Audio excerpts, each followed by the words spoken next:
a book on the tenant rep side of the business. It was so fun to connect with a bunch of the big users and then add my experience to it to give other users like a manual. Here's how you go out and lease buildings. Here's how you deal with landlords. And I started the second one all about investing. So for anyone doing investment sales, acquisitions, you got the leasing, you got the dispositions, at least from a brokerage perspective. Maybe you could touch on a couple strategies or tactics in the acquisitions game. It's tough to get out there and find deals. And if you have to compete, or if you don't, or if you really rely on unsolicited offers, what are a couple strategies that you found are helpful? First and foremost, it's a people business. Right? Commercial real estate's a people business. You want to get to know the other side, whether it's the broker or the landowner selling the building or whoever. That's important to understand what their hot buttons are. Do they want a lot of earnest money? Do they want to close next year or this year? They got 1031 money. So to understand their nuances in closing. A couple of things we do is we do a lot of due diligence up front. We have a great relationship with our roofing company, great relationship with our asphalt company, our landscaping company. Usually now we're buying 1 to 2 to sometime a portfolio buildings. We'll send those guys out as soon as the OM comes out. So we have all of our due diligence done up front.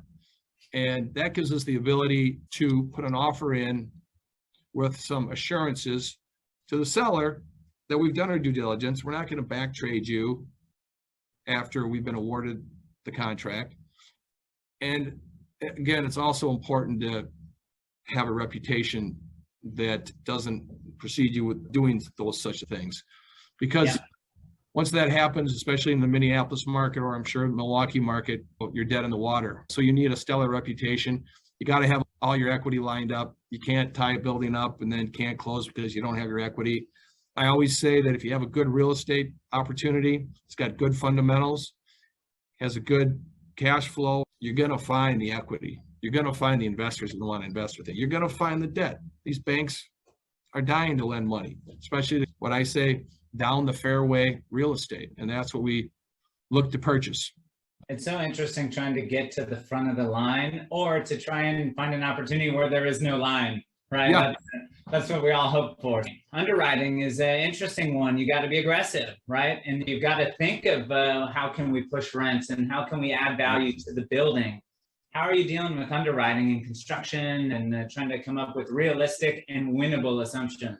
Yeah, that's a good point. A lot of times when these investment opportunities are fully marketed, you've got these OMs put together, offering memorandums, and they'll have Argus runs for renewal rates, commissions, bumps, etc. The nice thing is we're so close to the market and we have so much real estate in the market, we really know real-time data. We know really what the rates are. We have the comps, we are the comps, and we have relationships with these construction guys. So we can have a fair conversation with the other side. Say, listen, you know what? It's really not a 12 and 6 building, 12 for office, 6 for warehouse. It's really a 10 and a 5. And here's why, and here are the comps, and here are these buildings that demonstrate. So again, knowledge is power.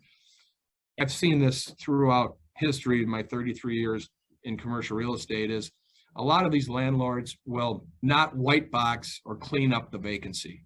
They'll take the risk. They don't want to put the money in, and it's certainly a risk putting the money in because you don't know how the space is going to be repurposed. But we've found time and time again, it's worth it. It's worth to go rip out the ceiling, spray the deck, polish the floors, rip out the offices, even maybe get rid of the restrooms if they're in the wrong location of the building. Because a lot of these tenants, prospects, just don't maybe have the foresight to understand, to look around the walls and say how this really could look. But when they come into a nice clean box, they can envision it. That's super important to us. We do that in almost every vacancy.